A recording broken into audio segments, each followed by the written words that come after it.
Hey guys, this is Mr. Summers. This is going to be the lecture portion of Notes 10A on Florida. This section will be on Florida's Seminole Wars.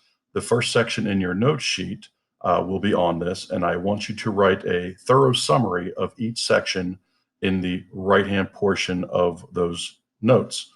All right, we're going to start with the first Seminole War of 1817 and 1818. You'll remember this handsome gentleman, Andrew Jackson.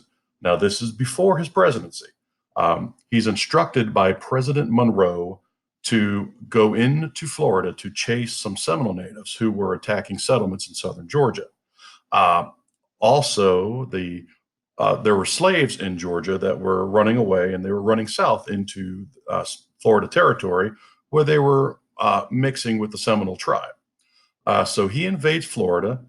Spain can do absolutely nothing about it because they're in the middle of fighting revolutions in Mexico and the beginning of revolutions in Central and South America. So they agree in the Adams-Onis Treaty to sell Florida to the United States for $5 million. Jackson's, shall we say, reward for his actions is to become the first territorial governor of Florida. In other words, he's the first guy in charge of the territory of Florida for the United States. Also, of course, he gets that little town of Jacksonville named after him. Now, the Second Seminole War includes this gentleman, Osceola.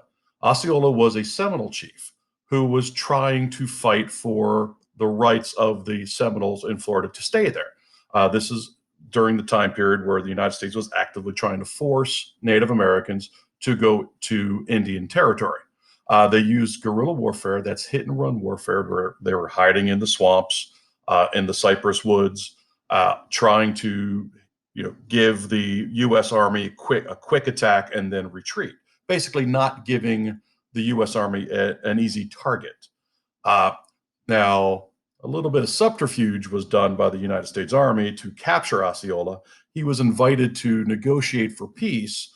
He was given a flag of truce, which is supposed to mean that you come in peace. We will let you come, we will let you go. But when he showed up for these peace talks, he was taken prisoner by the United States Army. And not long afterwards, he died of disease in prison. Eventually, most Seminoles were forced to move to Indian Territory, which is today the modern state of Oklahoma. Some did come back later, and some Seminoles never did leave. The Third Seminole War was mostly just a little bit of fighting over land, and by the end, only 200 Seminoles remain in Florida. Florida will become a state in 1845. It's the 27th state of the Union.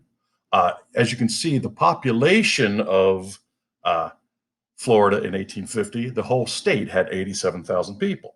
And that's pretty amazing considering that Lee County alone has over 700,000 people today.